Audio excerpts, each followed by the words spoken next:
Buen día, doctores. A continuación les presentaremos el resultado de nuestro proyecto interdisciplinar.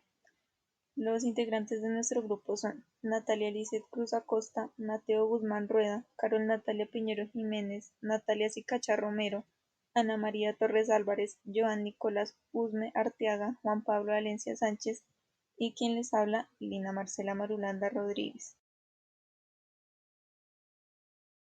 A continuación, les presentaremos nuestro caso clínico que se basa en un paciente de 10 meses a quien se le ha diagnosticado un osteosarcoma.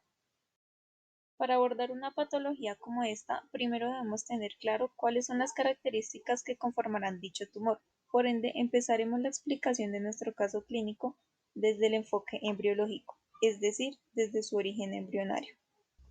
Sin embargo, antes de esto debemos aclarar los procesos que sucederán en el tejido óseo antes de convertirse en tejido funcional. Este tejido va a derivarse del tejido conjuntivo, el cual va a padecer un proceso de mineralización que le proporcionará la característica compacta.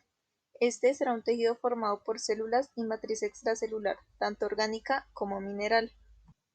Las células óseas que lo componen serán los osteoblastos, que se encargarán de la formación de hueso, los osteoclastos encargados de efectuar la resorción ósea y los osteocitos, que serán las células maduras. A partir de la explicación anterior, ya podemos deducir que las células de formación provienen de células madre o mesenquimales. Por ende, se concluye que aquellas células que no se transformen en osteoblastos para posteriormente convertirse en osteocitos o células lineales sufrirán el proceso de apoptosis. Luego de haber comprendido los procesos del tejido óseo, ya podemos abordar la alteración embriológica como tal que sucederá durante el proceso de la osteogénesis, a partir de la 8ª semana del desarrollo embrionario. En este proceso, la formación de hueso implicado en el osteosarcoma se va a producir a través de la osificación endocondral, que sucede a nivel del mesodermo, donde se formará la mayor parte de los huesos. Por lo tanto, se entiende que una alteración a nivel cromosómica que exprese una proteína en mayor cantidad para una activación proliferativa va a desencadenar la formación del tumor, provocando que a nivel de los osteoblastos, aquellas células indiferenciadas inmaduras que no sufren apoptosis se conviertan en tejido osteoide que inevitablemente hará parte de la estructura ósea. Ahora procedo a explicarles el enfoque anatómico. Comenzaremos entendiendo cuáles son los componentes anatómicos que están siendo afectados por el tumor. Es decir, que en nuestro caso serán los huesos largos, es decir, los huesos que nos conforman los brazos y las piernas. Entonces, como principal alteración tenemos que el osteosarcoma podrá aparecer a nivel de la metáfisis, diáfisis o epífisis del hueso. Sin embargo, será más probable que dicho tumor se origine a nivel de la metáfisis, esto debido a que se encuentra cerca de la línea de crecimiento en donde se da la proliferación ósea. El osteosarcoma va a destruir el tejido óseo afectando los huesos, lo que puede desencadenar dolor, fracturas y dificultad para mover la extremidad afectada. Este tumor puede hacer metástasis a las regiones circundantes como los músculos y los tendones, lo que provoca una movilidad limitada acompañada de dolor e inflamación. Por otro lado, puede también haber metástasis a través del torrente sanguíneo hacia otros órganos como por ejemplo los pulmones, en donde puede haber una filtración de líquido entre los pulmones y la pared torácica, además de dificultad respiratoria y dolor a la hora de respirar profundamente. Finalmente les explicaré el enfoque histológico. Empezaré comentando que el osteosarcoma consta de una matriz de apariencia cartilaginosa dotada de lagunas en las que se disponen células fusiformes malignas. Histológicamente se va a caracterizar por presentar un estroma formado por células indiferenciadas y multipotenciales que van a tener la capacidad de formar tejido osteoide y hueso. De forma habitual, el tumor adquiere características morfológicas mixtas, de forma que en placas histológicas se podrá observar que existen algunas áreas proliferativas celulares en donde se suelen observar células sueltas o individualizadas, siendo la morfología variable, desde células redondeadas u ovaladas hasta algunas alargadas y claramente pulsiformes. Como otra característica, el osteosarcoma presenta núcleos que suelen ser redondeados u ovalados de localización central o ligeramente excéntricos, y su citoplasma suele teñirse débilmente rosáceo, aunque también puede ser más o menos azurófilo. Por último, ya conociendo sus características histológicas, tenemos que este tumor tiende a afectar una gama de células conjuntivas con atipias y mitosas, lo que afectará al tejido óseo, que es una especialización del tejido conjuntivo, el cual se encuentra mineralizado, muy vascularizado e inervado. También se verán afectadas distintas células como los osteoblastos, haciendo que produzcan hueso o sustancia osteoide que hace que el hueso se vuelva débil. En la actualidad se disponen de técnicas modernas de la medicina regenerativa para el uso, manipulación y creación de una matriz funcional y posterior tejido funcional. Este es el caso de la ingeniería tisular, que mediante la aplicación de principios de la ingeniería y de la biología permiten el desarrollo de sustitutos biológicos que puedan ser implantados en seres vivos a fin de reparar tejidos lesionados o enfermos.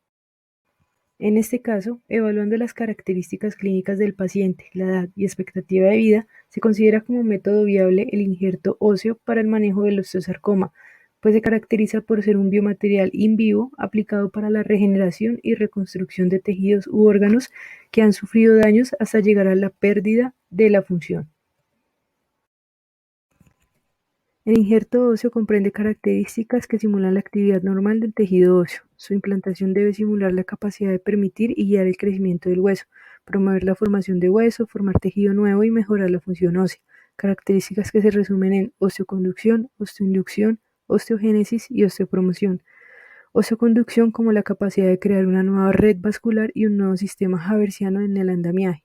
La osteoinducción como la estimulación y activación de células mesenquimales pluripotenciales del tejido circundante, que se diferencian en osteoblastos.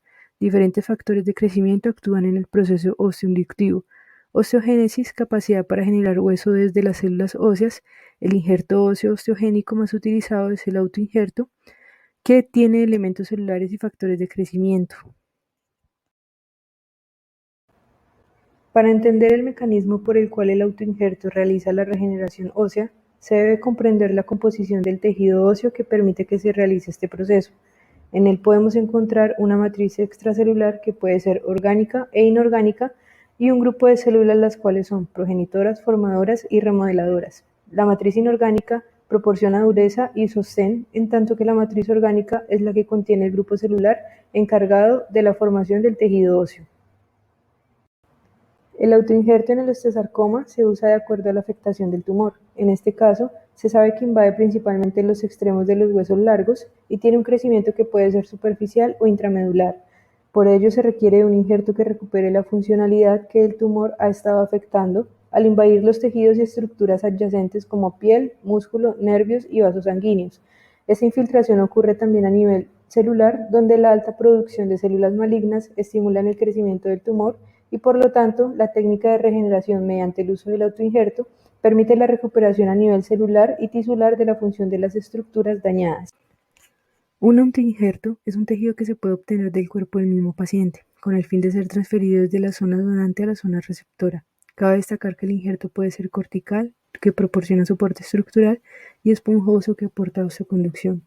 En este caso, el injerto de cresta ilíaca se considera más beneficioso debido a su accesibilidad, rendimiento y a que disminuye la preocupación por la compatibilidad del tejido o la posible transmisión de enfermedades.